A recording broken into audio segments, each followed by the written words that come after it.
嗨，大家好，我是爱做美食的于姐。今天用红豆给大家分享2款馒头的做法。一款是刀砍馒头，口感微甜，劲道有嚼劲，最适合年轻人和小朋友享用。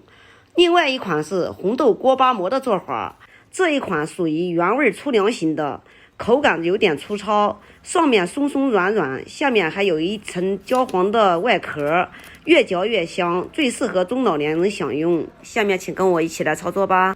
盆子里普通面粉400克，加4克的酵母，用筷子先给它混合均匀，然后用30度的温水230克，用温水和面，边倒边搅拌，先给它搅拌成大面絮状，然后再下手揉面。面粉的牌子不同，吸水量也就不同，水可以随时增减，给它揉成一个偏软的面团，像这样就差不多了。上面抹点油，防止表面烘干，盖上盖子，醒发至2倍大。下面来和第2款面团。第2款面团呢，我也忘记开摄像头了。里面是600克的面粉加6克的酵母，给它混合均匀。温牛奶呢是350克，先把60克的白糖融化，用牛奶和面，边倒边搅拌，也是把它搅成絮状以后呢，下手开始揉面。给它揉成一个偏硬的面团，揉光以后盖住盖子，醒发至2倍大。这是300克红豆，头天晚上我给它倒在锅里面，然后加适量的清水，洗干净后泡了1个晚上。现在多加一点点水，倒在锅里，大约煮20分钟左右，煮至红豆用手一捏都烂了，像这样就可以了。红豆煮好以后，立马趁热给它捞出，表面的水分很快就会蒸发掉。表面干爽，才不会影响面的起发。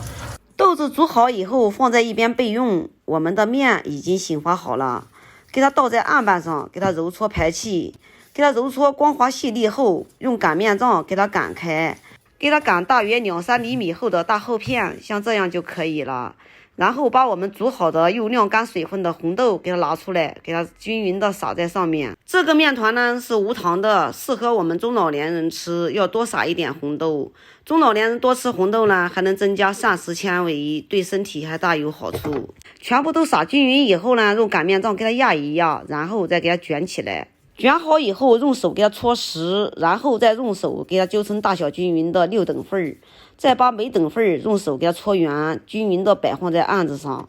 全部都揉成馒头状以后，从第一个开始拿，从中间给它按薄，按成一个锅巴的形状。按好以后，均匀的摆放在笼屉里面。全部都摆好以后，给它盖住盖子，醒发大约40分钟左右。趁着锅巴在醒发的时间，我们把这一份面团也给它揉搓排气。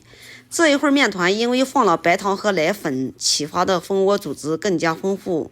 这个也按同样的方法把它擀成面片，豆子均匀的撒在上面，用擀面杖压实以后，给它轻轻的卷起来。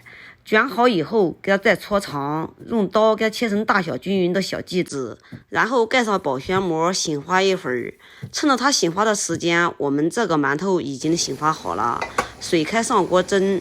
时间到了也不要急着开盖，首先拔掉电源，焖3至5分钟，以免塌陷。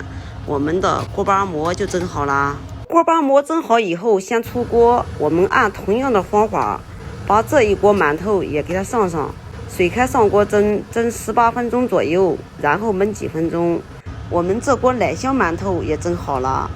哇，好香啊，奶香味浓郁，飘着又香又甜的味道。我再来掰开一个让大家看一下，既松软又劲道，看着又有食欲哦。这款奶香馒头吃起来口感有点微甜，孩子是最喜欢吃了。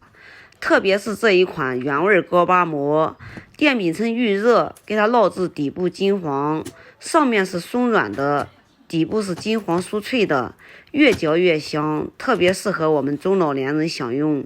牙口不好的这一步也可以省略。好啦，今天的视频就给大家分享到这里吧，我是于姐。如果你喜欢我的视频，请不要忘记关注我哟。感谢您的观看，我们下期再见啦。